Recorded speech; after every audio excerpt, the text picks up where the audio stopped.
Okay, so what I did here was I got Proflo 4, so and it's a 74 Corvette. So what I'm doing is I'm converting over to the mechanical to electronic. Okay, so what I'm going to do now is just show you. I already did the calibration and whatnot, but I'll show you anyway how you would do it if you were to go this route. Um, I suggest if you're going to buy one of these, and definitely buy this. Okay. Um, By the time you get it shipped to your house, you're talking like 65 bucks. But I get it because I wouldn't want to put the tachometer in and have it be off like 400 RPMs. It's go through all that work for what? So we'll hook this up here. I'll start with my negative and I'll just show you. Okay.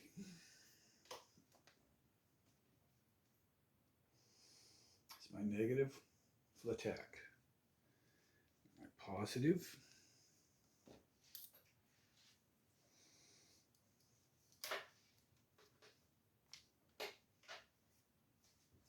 Let me get my positive on there. You can see how it just went down, right? Okay, so now I'll grab my green one.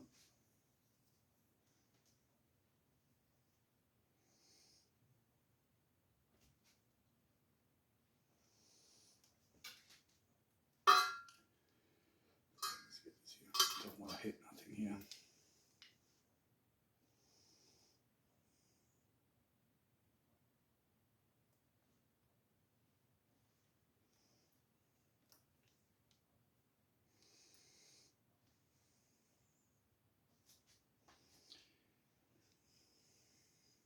Okay.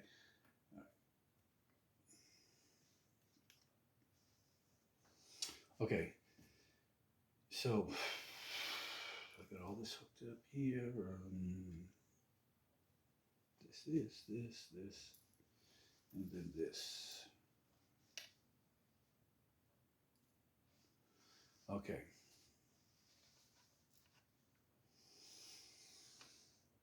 Okay, a little confusing with all this stuff hanging around, but all right. So now I'm going to get my green wire. Okay. Green wire is going to go over to this here. And you can see how it goes up to just barely over 1500. So at 100 megahertz, that's going to be around 15. You want it around 1500. Okay, just without going really into detail, just show you how this would work here. So you go up and down here. So you have one here, first one, and your second one. So if I bring it up to 400, I should be around 6,000. All right, so let's see where I am, because I already calibrated it. Okay, so this 400, and I'm just shy, so I'm about 59, about 5,900. You're going to get one or the other. So you're going to get high at one end or low at the other end. So you're not going to get it dead on. You get it really close. So you could adjust this where if you want this more accurate here, this is going to be off more. So let's say here. So realistically, if I'm doing 6,000 RPMs, the tach's going to show 59. And so when I'm at I'll bring it down to 100. So 100 should be 1,500. Oop, went too far.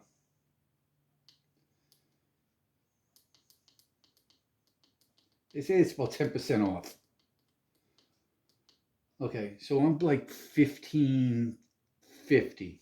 Okay, I'd rather have it more accurate down the bottom end. Uh, I'm not ever going that high.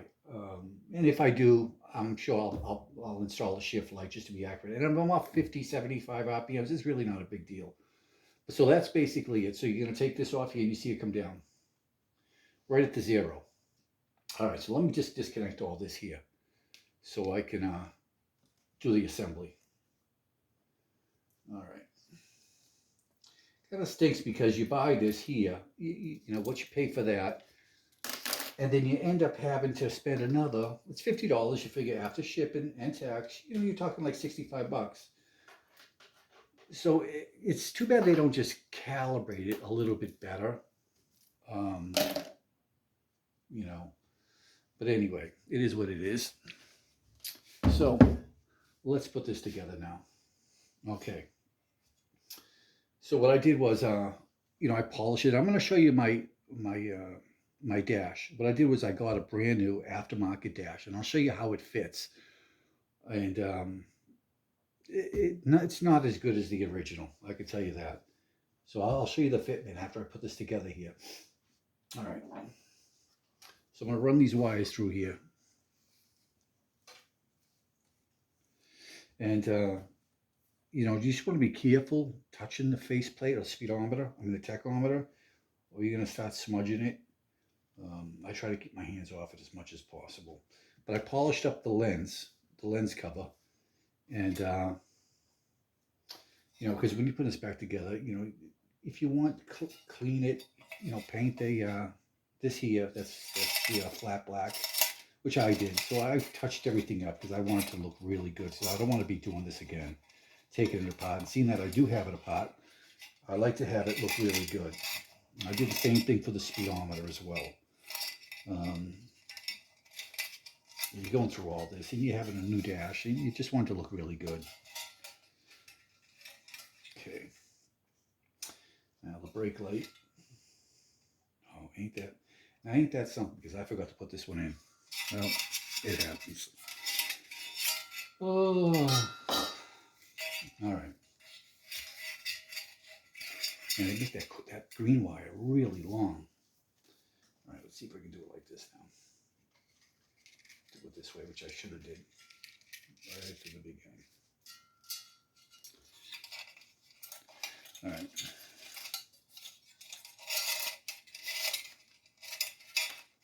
Last time I had this apart was probably, oh my gosh, when I did my tachometer cable, I don't know, 25 years ago, something like that. Mechanical tachometer cable. And that wasn't fun. So if I had this dash out before, I don't like taking it out. And I don't like to make a habit of it. But sometimes you got to get behind here, because it's an old car. You got to have problems. I mean, I had the speedometer rebuilt once. They started squealing. When they squeal, believe me, once they start squealing, chances are it's going to break on you. And that's how it happened to me. Once it started squealing, the speedometer needle fell right off. All right, let's see if I can get this bit in there. Somewhat lined up. Come on. Almost. Let's get this in here.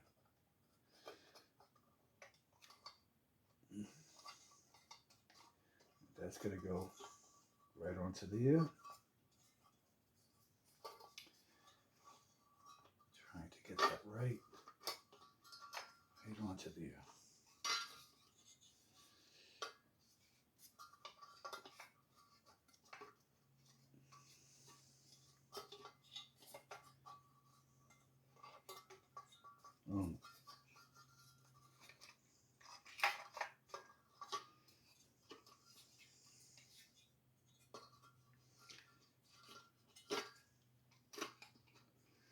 Those wires don't make it any easier.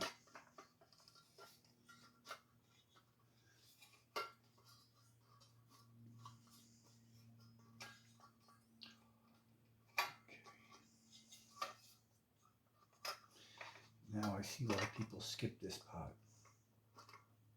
All right, got one in. Let's see if I can move this over. Yes, all right. Hey, we're making progress. Awesome. Can it stay like that? Can it stay like that?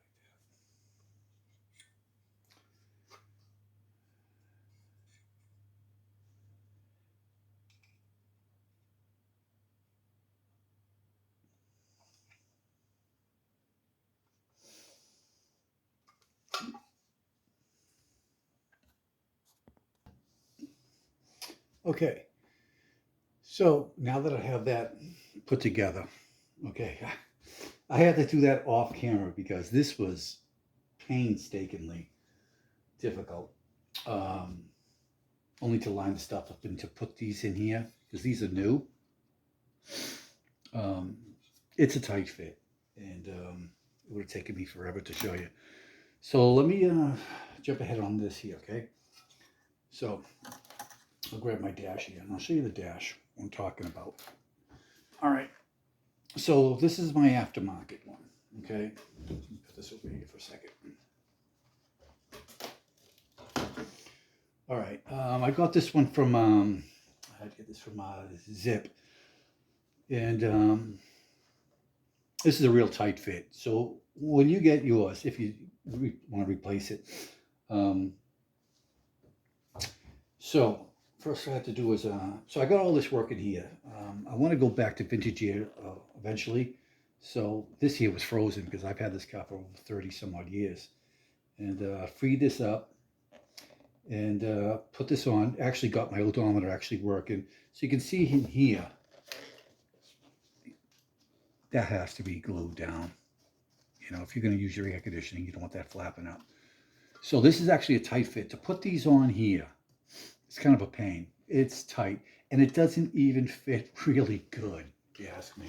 So here's the front of it. So I don't know if you can see it, but there's a gap down here. There's a little bit of a gap down here. Okay, very, very minor. This one here is actually, even when it's bolted in, it's going to have a little bit of a gap right here. You can see through.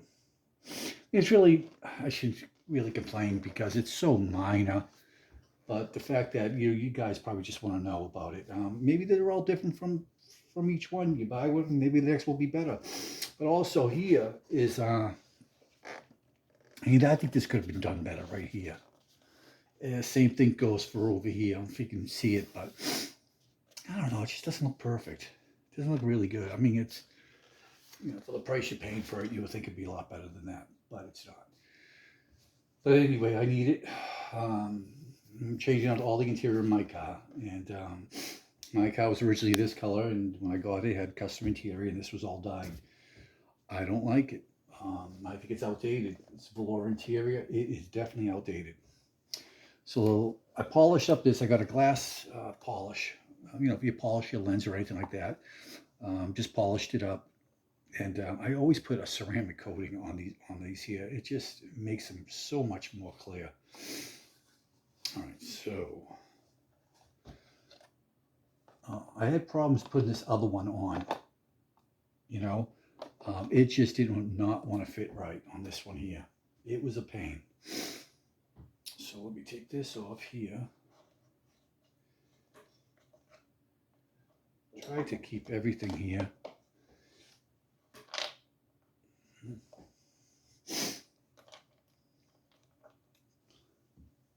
Hopefully this one goes in a lot better than the speedometer, because the speedometer, oh man. It's just everything these here are really tough to put in. I mean, when I say they don't like the original, they just don't go into place. You really gotta kind of force them in. Maybe because it's so it's new and it's very tight. And I say, need to break that, do I? All right. Like, see, this is the problem I had with before. See this here? So I'll take these off first. Or at least loosen them up.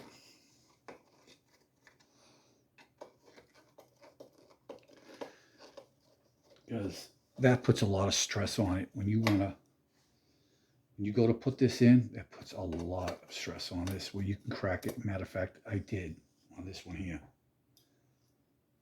It just, because you think it's going to fit like the original, but it's not. It's not going to fit like the original. You wish it would, but really can't complain. I mean, the factory stuff, it's factory. Of course, everything's engineered to fit really, really well. But in the aftermarket, not so much.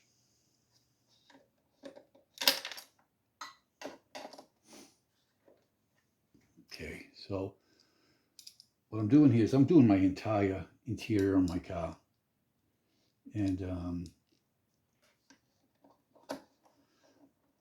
it's just out there. Like I said, I've had it since there. I had my car since 1989, and I've had the interior. The interior was new when I bought it, and it was looked really nice. It still is really nice. It's really nice, but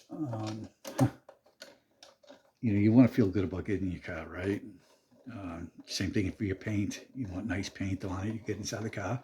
You don't want to go into a car that, yeah. It's like getting into a car in the 70s with the fuzzy dice and stuff. No, you don't want that. I don't want to get into a car with velour interior. This looks crazy.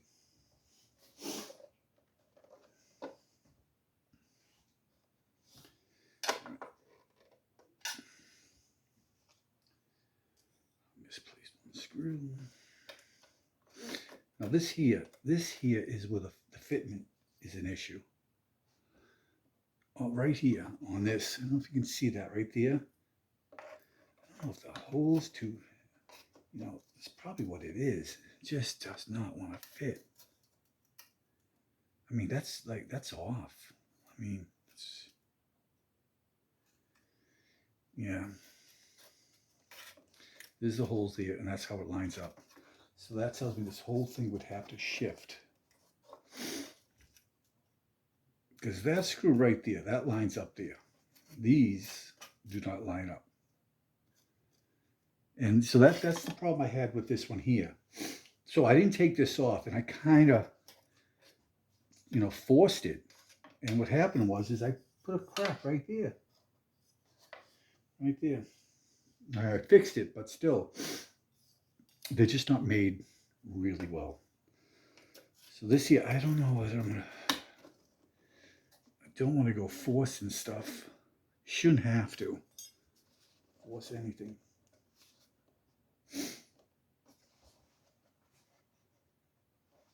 But seems like this wants to